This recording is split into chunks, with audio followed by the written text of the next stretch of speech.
Assalamualaikum warahmatullahi wabarakatuh. Kali ini saya akan membahas tentang harga bibit ikan gurame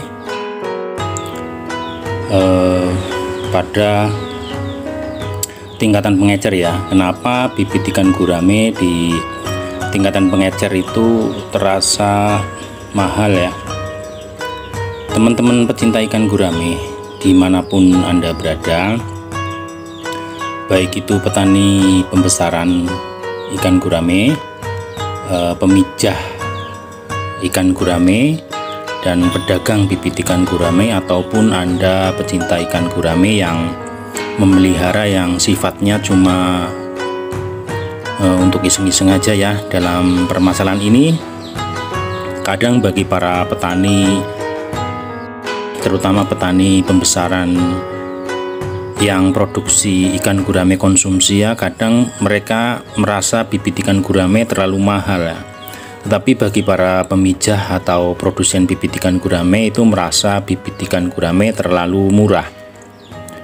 Dan lain halnya dengan para pedagang atau pedagang tengkulak bibit ikan gurame ya, itu berdiri di dua sisi. Kalau pedagang biasanya merasa mahal ketika membeli bibit gurame dari petani pemijah, tapi merasa murah ketika mereka itu menjual ke konsumen atau pedagang lainnya. Dan hal ini sangat manusiawi dalam dunia perdagangan. Pertanyaannya sekarang, kenapa harga bibit ikan gurame itu terasa terlalu mahal dan jarang mengalami penurunan di tingkat pengecer. Jadi artinya untuk tingkat pengecer itu bisa disimpulkan bahwa harga bibit ikan gurame itu relatif stabil ya. Nah, sebelum kita bahas tuntas, jangan lupa bagi teman-teman yang belum subscribe, tolong subscribe dan nyalakan tombol notifikasinya ya. Nah, kita lanjut. Sebenarnya pada petani pemijah sebagian besar merasa bahwa harga bibit ikan gurame itu sangatlah murah dan cenderung tidak stabil ya, karena di tahun ini, yaitu tahun 2023 saja ini, harga pakan, yaitu pakan pelet ikan ya, itu sudah sangat mahal jika dibandingkan dengan 2 tahun yang lalu. Itu kenaikannya saja harga pakan yang kemasan 30 kg kalau per karung itu sudah sampai 100 ribuan per karungnya ya. Yang dulu eceran per kilo itu dapat 11.500, sekarang sudah 14.000, artinya kenaikannya cukup signifikan ya. Tetapi harga bibit itu tidak pernah ada kenaikan sama sekali di tingkatan pemijah. Malah kemarin pada bulan Maret Mei itu sebagian pengepul atau tengkulak bibit ikan gurame itu malah menurunkan harga. Contohnya yaitu harga bibitan ukuran papiran itu dihargai hanya Rp1.800 per ekor, padahal sebelumnya itu paling murah 2.200 sampai dengan 2.500 per ekor. Sebenarnya harga bibit di tingkat pengecer itu tetap ya, yaitu antara Rp3.000 sampai dengan Rp5.000 ya. Jarang untuk turun lah, malah cenderung naik. Seperti di kota-kota besar seperti Jakarta, Bekasi, Bogor, Bandung, bahkan di luar Pulau Jawa, harga bibit ikan gurame itu bisa lebih mahal. Artinya di sini sebenarnya harga bibit ikan gurame tidak pernah turun ya di tingkatan pengecer, bahkan cenderung naik. Jadi untuk ukuran papiran saja selisih harga dari pemijah atau produsen bibit ikan gurame itu, jika harga ecerannya 3.000 saja, selisihnya sudah Rp1.200 sendiri. Kalau harga jual 5.000 berarti selisih itu selisih harganya 3.200. Selisihnya bisa 100% lebih ya. dan biasanya alur distribusinya yaitu dari petani pemijah ya, dijual kepada pengepul atau tengkulak bibit ikan, dan dari pengepul masuk ke bandar besar di kota-kota ya, dan dari bandar biasanya didistribusikan lagi ke pengecer seperti tukang akuarium atau pedagang-pedagang eceran di pasar ya, di pasar ikan, baru sampai ke konsumen. Makanya dengan alur distribusi yang begitu panjang, otomatis harga bisa menjadi lebih mahal ya. Kenaikan bisa di atas 100%. Itu penyebabnya karena alur distribusi terlalu panjang. Jadi masing-masing pos itu minimal mengambil keuntungan Rp1.000 per ekor. Padahal kalau dihitung-hitung pemijah tidak dapat untung terlalu besar ya. Jadi kalau dihitung-hitung, yaitu hitungan sederhana lah, misal untuk memproduksi papiran itu begini, misalnya kita mau memproduksi papiran 1000 ekor dari nol ya, dari larva, itu kita butuh waktu paling tidak 4 sampai dengan 5 bulan. Misal kita hitung per 1000 ekor misal dari telur atau dari larva ya, katakanlah misal kita beli larva dengan harga yang lumayan murah ya, misalkan Rp60 ya, berarti kita harus mengeluarkan modal Rp60.000. Terus ditambah misal cacing itu per liternya Rp40.000 ya, kita habis kalau per 1000 itu kira-kira sekitar 3 liter ya. Berarti modal cacing itu kalau dihitung Rp120.000, itu sudah kita jumlah sudah Rp180.000, dan itu modal cacing dan larva ya. Kalau kita ditambah dengan modal pelet, misalnya dalam 5 bulan kita habis 3 sak yang kemasan 10 kg ya, mulai dari PF 500 sampai dengan PF 1000 ya, dengan harga rata-rata misalkan 200.000 lah dibikin rata-rata, berarti kita butuh modal pelet itu sekitar Rp600.000.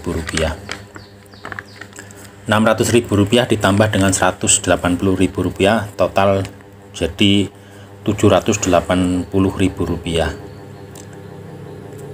Ditambah lain-lain, nah misalkan ada kita butuh bensin buat kesana kemari atau mungkin buat beli garam ya, dibulatkan misal menjadi Rp800.000 ya.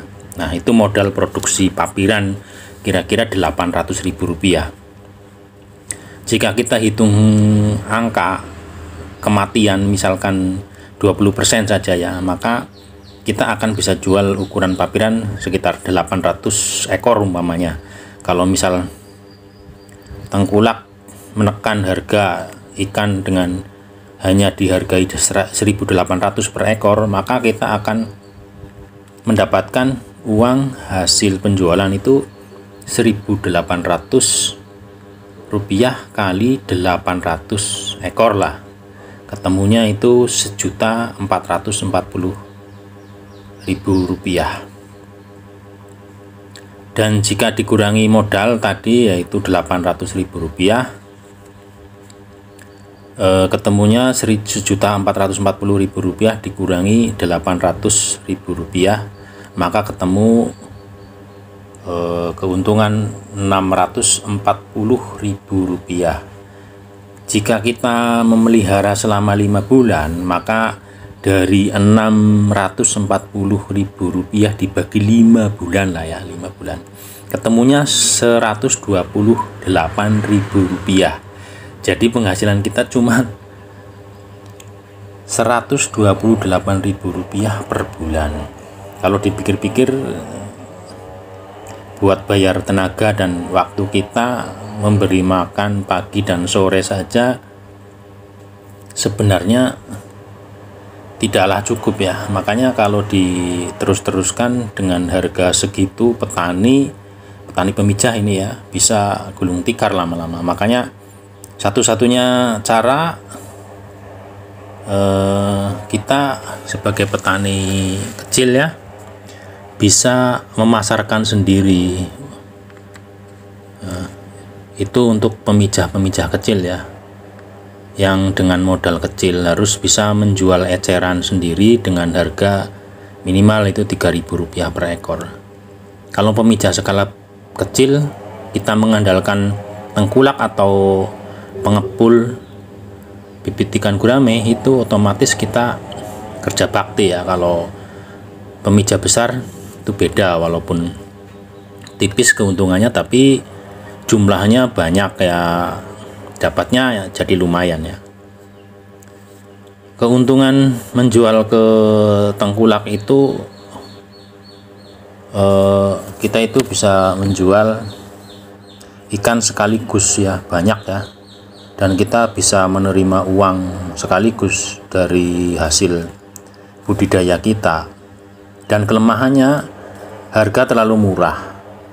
Jika kita produksi bibit dengan jumlah yang banyak terus kita ecerkan sendiri, kadang kelemahannya ikan itu terlalu sering diaduk-aduk atau diopok-opok ya. Kadang ikan bisa banyak yang mati, itu resikonya. Makanya kadang kalau pemijah besar nggak boleh diecer itu, kadang karena resikonya terlalu besar. Itu ikan banyak yang mati karena sering diaduk-aduk. Sebenarnya kalau harga papiran untuk pemijah yang ideal jika diambil oleh tengkulak untuk ukuran papiran itu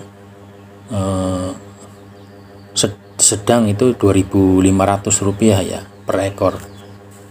Jadi petani pemijah bisa jalan usahanya dengan baik. Tapi kadang tengkulak tidak mau tahu, mau jalan terus atau mau gulung tikar, itu nggak peduli lah. Yang penting dirinya kalau bisa ya harga ditekan ya serendah-rendahnya mungkin, dan bisa ambil untung sebanyak-banyaknya.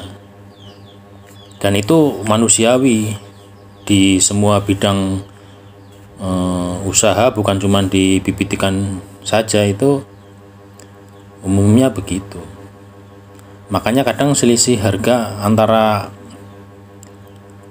produsen pembuat bibit dengan pengecer tingkat akhir itu sangat jauh ya. Jadi kadang terlalu banyak diambil keuntungan oleh tengkulak ya,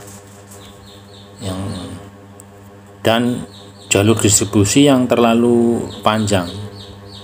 Makanya harga terasa agak mahalan. Nah, kira-kira itu permasalahan yang sering dihadapi oleh petani ikan gurame, terutama di tingkatan petani pembesaran, merasa terlalu mahal, sedangkan petani produsen bibit ikan gurame itu terasa terlalu murah ya. Makanya kalau bisa didekatkan antara petani pembuat bibit itu dengan petani pembesaran.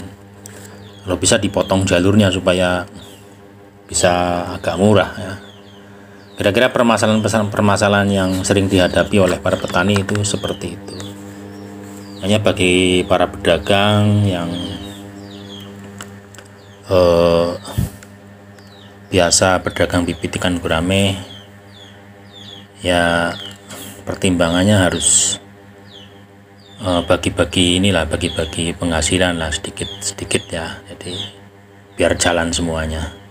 Kira-kira dari saya itu saja, mudah-mudahan bisa bermanfaat bagi teman-teman pecinta ikan gurame. Dari saya sekian saja. Wassalamualaikum warahmatullahi wabarakatuh.